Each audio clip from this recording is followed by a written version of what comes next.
बहुत सावधान, बहुत सावधान। अब बच्चे नहीं हो आप लोगों को हित अहित का ज्ञान होना चाहिए। इंद्रियों की मांग को अपनी मांग मानना, मन की विलासता को अपनी मानना, यह आपको बांध देगा, प्रकृति में बांध देगा, माया में बांध देगा। भागना पड़ेगा, संसार स्वीकार करना पड़ेगा, गिरना पड़ेगा। इस बात को अंदर से समझिए। आपको बहुत मजबूत रहना है। अभी तो माया ने कोई प्रश्न नहीं किया आपके सामने, अभी तो सिर्फ पढ़ाई चल रही, तब आप भागते हो अंदर से, बाहर से चाहे हमारे नजदीक भले दिखाई दे रहे हो। और जिस दिन प्रश्न आया तो आप समझो कितने नंबर आएंगे आपकी परीक्षा के। पहले ही आप मांग कर रहे हो जगत की, तो जब प्रश्न आएगा कि एक तरफ जगत का आकर्षण, एक तरफ प्रभु का आकर्षण, तो आप उत्तर क्या दे पाओगे? क्योंकि पहले ही जगत का आकर्षण है, इसी को तो मिटाना है।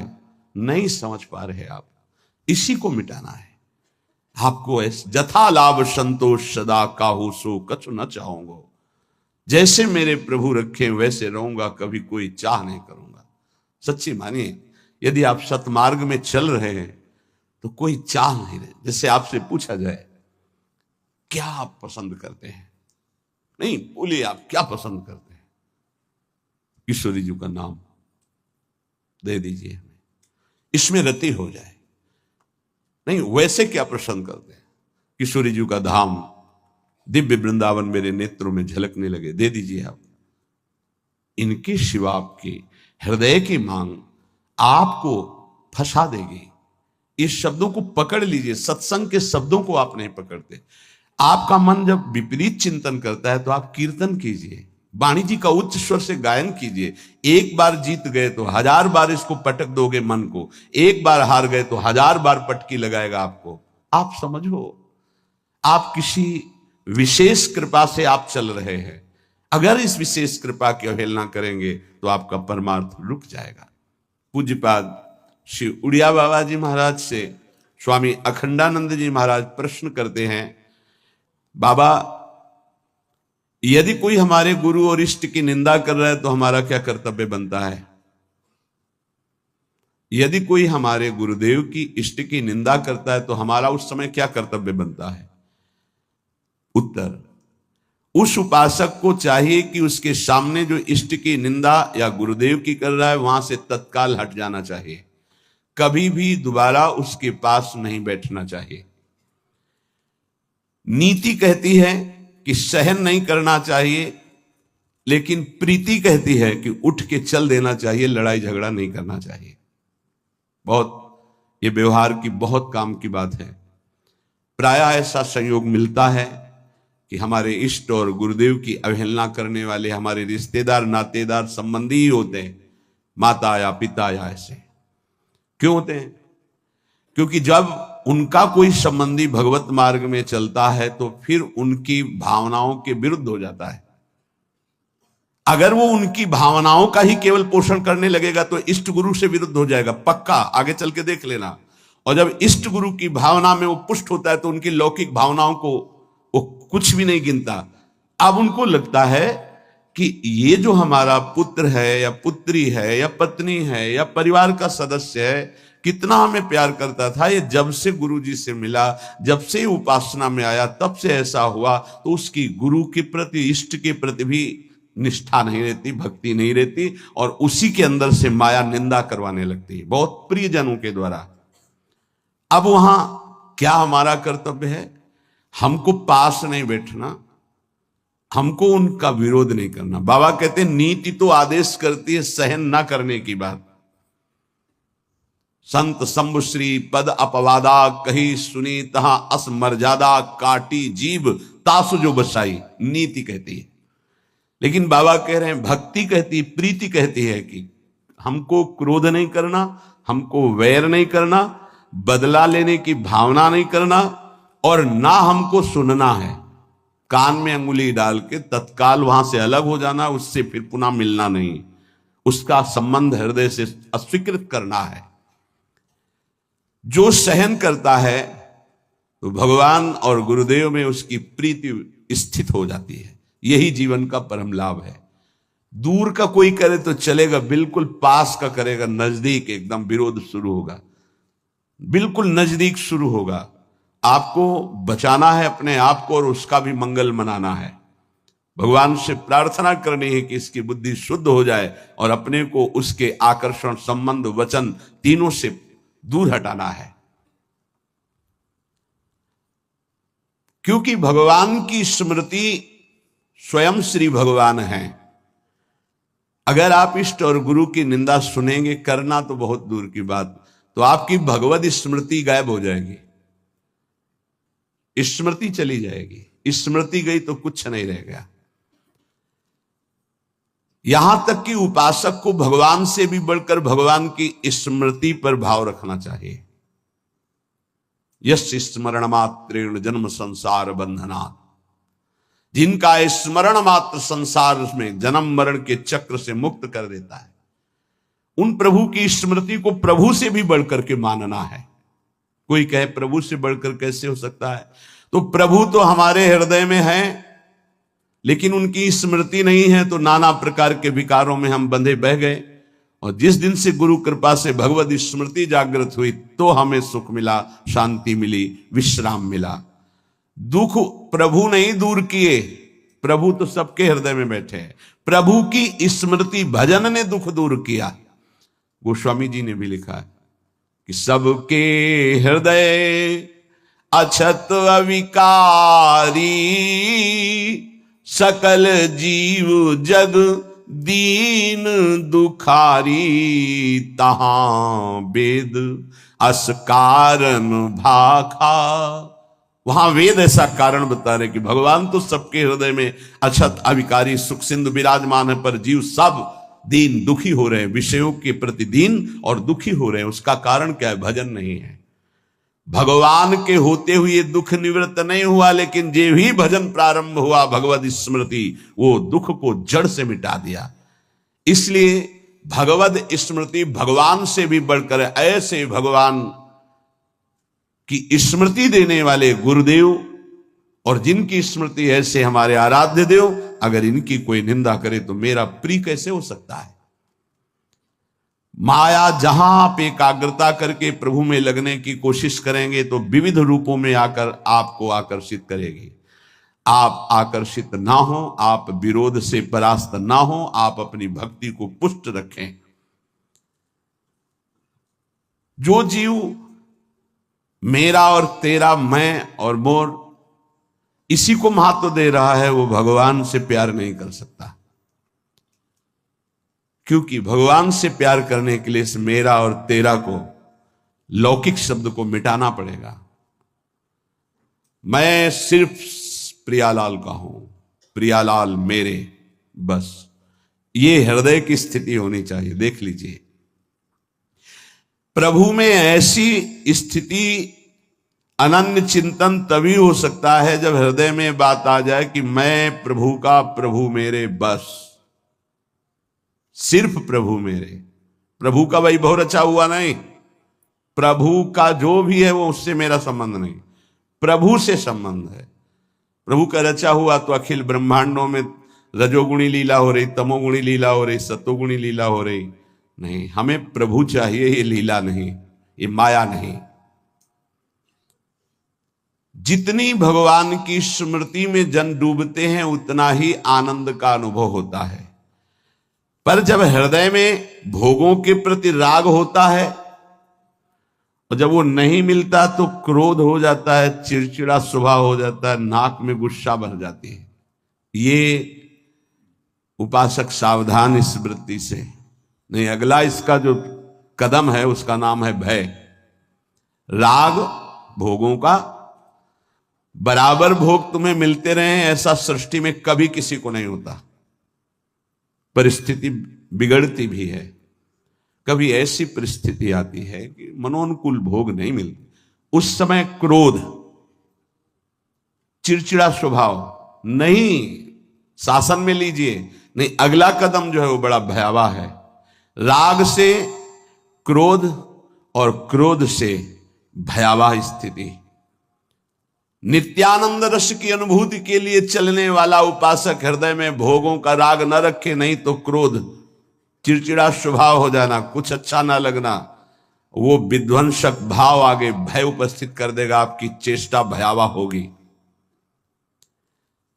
भक्ति में मुख्य बात है भक्त कभी भी महापुरुषों के वचनों की अवहेलना न करे, अपराध न करे, इसका पूरा ध्यान रखे, नहीं तो बुद्धि भ्रष्ट हो जाएगी। ये मैं गूढ़ बात कहता हूं। जिन उपासक के अंदर भोगों का राग है, क्रोध है, भयावह कल्पनाएं हैं, वो आज्ञा का उल्लंघन करते हैं। अगर आज्ञा पर चलोगे तो कभी माया आपको परास्त नहीं कर पाएगी। साधन भक्ति, जब सिद्धा भक्ति में फिर निश्चिंतता आती है, निर्भयता आती है, निशोक आता है। साधन भक्ति में साधक को बहुत सावधान रहना है। ये 6 बातें साधन भक्ति में होंगी तभी सिद्ध स्वरूप जागृत हो जाएगा। पूज्यपाद उड़िया बाबा जी, चिदानंद समुद्र भगवान की निश्चित प्राप्ति हो जाएगी, सिद्ध पुरुष हो जाएगा यदि ये 6 बातें रही। पहले, भारी से भारी आपके प्रति कोई अपराध कर दे तो उसे क्षमा करने की आपके अंदर वृत्ति होनी चाहिए। क्रोध करके उसको मानसिक संकल्प करके दंड देना, या शारीरिक दंड देना, या समुदाय से दंड दिलाना, किसी भी प्रकार का ऐसा भाव नहीं होना चाहिए। जैसे आप भजन करते हैं, आपके मन में संकल्प बना कि तुमने हमारा अपमान किया है, तुम्हें भगवान देख लेंगे, भोगोगे, तो यदि भजन बल है तो लागू हो जाएगा उस पर और वो कष्ट भोगेगा पक्का। लेकिन वो तो कष्ट भोगेगा शारीरिक, पर आप खाली हो गए और अब भजन की वो वृत्ति आएगी नहीं, क्योंकि आप सिद्धांत से गिर गए। या आप शारीरिक बलवान हैं, आपने उसको पीट दिया तो आपका भजन बल क्षीण हो जाएगा, आपका मार्ग अवरुद्ध हो जाएगा। या आपके बहुत अनुयायी हैं, उनसे पिटवा दिया। किसी भी तरह से दंड दिलवाना भक्ति को खो देना है, ये बात अच्छे से समझ लीजिए। तो पहला है क्षमा। किसी भी कारण से भारी से भारी अपराधी को भी क्रोध करके दंड देने की भावना ना होना। दूसरा है, कभी भी किसी भी वस्तु, व्यक्ति, स्थान पर महत्व रखकर अपने प्रभु को भूल जाना, ये बहुत सावधानी की जरूरत। तभी आप सिद्ध होंगे, परिपक्व अवस्था तभी आएगी। अव्यर्थ कालत्वम, समय व्यर्थ नष्ट कर देना। कब नष्ट होता है समय व्यर्थ? अनुकूल भोग मिल गया, उसमें राजी हो गए, भूल गए भगवान को। अनुकूल व्यक्ति मिल गया, उससे बात करना है, बहुत दिनों बाद मिले, बातचीत, हंसी मजाक, और कैसे हो, भूल गए भगवान को। वस्तु, व्यक्ति, स्थान, पदार्थ, पद, चाहा हुआ कुछ भी मिले, उसके मिलने में यदि आपका भजन छूट गया तो आपकी भक्ति बाधित हो जाएगी। ये सावधानी कहां है, किस साधक में? कोई बिरला यह ध्यान रखता है कि हमारे सामने अनुकूल वस्तु, व्यक्ति, पदार्थ, घटना, पद, ये अगर कोई भी आवे तो भी हमें अपने प्रभु का स्मरण नहीं छोड़ना, समय 1 मिनट व्यर्थ नहीं होने देना, सिद्ध बनने के लिए, भगवदाकार वृत्ति के लिए, भगवत साक्षात्कार के लिए। तीसरा, जिन भोगों को निषेध किया गया है, तुम्हारे आसपास सब हो, सुविधा हो भोगने की, तो भी तुम्हारे हृदय में भोग लालसा ना हो। अगर हो भी जाए तो भोगना नहीं। आवश्यकता से अधिक धर्म अनुकूल भोग भी ना भोगे, फिर धर्म के प्रतिकूल तो बात जाने दो, जितनी आवश्यकता है। ये बहुत सूक्ष्म विषय है। जैसे भोजन में मीठा बहुत प्रिय होता है, किसी को नमकीन बहुत प्रिय होता है, जहां अनुकूल भोजन आया, अधिक मात्रा में लिया, उस दिन नोट करना, आप भजन नहीं होगा। वो भजन जो स्वाभाविक होता था रोटी दाल में, वो नहीं होगा, आप देखना। तो कितनी दुश्मन है वो वस्तु जो हमें प्रभु के स्मरण में शिथिलता दे दे। रुचि नहीं रह गई भजन की, फिर बातें होती बैठ करके, प्रपंच की बातें, और या फिर बहुत खूब सो रहा है, सारी शक्ति पचने में लग जाती है। जब उदर में जरूरत है 500 ग्राम 400 ग्राम भोजन की, और आपने दबा करके उसमें 1.25 किलो भर दिया, अब इसके बाद पानी गया, अब वो सारी आपकी जीवनी शक्ति उसी में लग गई पचाने में, तो भजन के लिए आपके पास सामर्थ्य कहां रह गई? बार बार जमवाई लो, बार बार टहलो, बार बार लेटो, क्योंकि वो पच जाए ना, और वो कि बर्बाद ना हो। तुम ही हो भारत में सार्थक करने वाले, और तो जीव है ही नहीं भाई। और भी तो पशु पक्षी, तुम अपनी केवल लो, तुम उतना ही सेवन कीजिए, वो कोई और पालेगा, पशु पक्षी पालेंगे, कुछ चीज बर्बाद नहीं। आप छोड़ दीजिए, उसमें चींटियां लग जाएंगी, वो चींटी पालेंगी, बहुत से कीट पतंगे वो पालेंगे। आप ऐसा ना सोचे कि बर्बाद हो। तो उपासक को पदार्थ, वस्तु, व्यक्ति, हमें किसी व्यक्ति से इतना प्रेम नहीं कर लेना कि वो उसके मिलने पर प्रभु का विस्मरण हो जाए। ये बहुत सूक्ष्म बातें महापुरुषों के द्वारा शोध कर कही गई हैं। चौथा,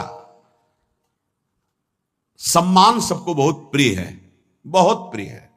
सम्मान किसको अच्छा नहीं लगता? पशु पक्षी को भी अच्छा लगता है सम्मान। पुचकार कर, दुलार करो, प्यार करो, सम्मान दो। जो भगवत मार्ग में सिद्धावस्था को प्राप्त होना चाहता है, सम्मान को जहर की तरह देखे और नीच पुरुषों द्वारा किए हुए अपमान को अमृत के समान पान करके निराभिमानी बन जाए। चौथी बात है, देखो परमार्थ को तो समझना ही पड़ेगा, ये बहुत जहरीली बात है। सिद्धावस्था ऐसे प्राप्त नहीं हुई। पहला, तुम्हारा कोई किसी भी तरह से अपराध करे, तुम्हें क्षमा करना है। ना मानसिक, न शारीरिक, न वाचिक, न व्यवहारिक किसी भी तरह का उसको दंड देने का विधान, यद्यपि सामर्थ्य है फिर भी नहीं, पहला। दूसरा, कभी भी किसी भी वस्तु, व्यक्ति, स्थान के आकर्षण में प्रभु को नहीं भूलना, यह तुम्हारे ऊपर शर्त है। तुम्हारे सामने कोई व्यक्ति आए, वस्तु आए, पदार्थ आवे, घटना आवे, प्रभु को नहीं भूलना। अंदर राधा राधा राधा, किशोरी जी से बढ़कर प्रिय कौन हो गया, जिससे अगर प्रभु को भूल जाते हैं तो वो बड़ा हो गया, प्रभु छोटे हो गए। वो पदार्थ बड़ा हो गया, वो संपत्ति बड़ी हो गई, वो व्यक्ति बड़ा हो गया, वो घटना बड़ी हो गई जिसने प्रभु को भुलवा दिया। नहीं। तीसरा, विविध प्रकार की भोग सामग्री आसपास फ्री भोगने के लिए हो, फिर भी नहीं भोगना, क्योंकि हमें भगवत साक्षात्कार करना है। अनुकूल धर्मयुक्त भोग भी उतना भोगना है जिससे हमारा भजन चले, जैसे खान पान, विश्राम उचित। सम्मान सबको प्रिय होता है, अपमान सबको दुखद होता है। भक्त को अपमान अमृत के समान लगता है, सम्मान विष के समान लगता है, उल्टा, वो निराभिमानी होता है। पांचवा, इष्ट देव के चिंतन में व्यभिचार नहीं होना चाहिए। व्यभिचार ये परिपक्व भगवत साक्षात्कार की बात है, साधारण साधक की, प्रारंभिक साधक की बात नहीं है। 4 बार शिव जप लिया, 5 बार अमुक जप लिया, फिर जप लिया, ये जप लिया, वो जप लिया, नहीं। केवल अपने इष्ट देव में ही, अगर शिव हैं तो शिव संबंधी, राम तो राम संबंधी। अब ये सिद्धावस्था की तरफ जा रहा है साधक, यहां खिचड़ी नहीं होगी, यहां सीधे एक वृत्ति केवल अपने इष्ट देव की, उन्हीं का स्वरूप, उन्हीं का सेवा, उन्हीं का नाम जप, उन्हीं के गुण कीर्तन, उन्हीं के प्रेमियों से मिलना, इष्ट मिले और मन मिले, तभी परिपक्व सिद्धावस्था को प्राप्त होंगे।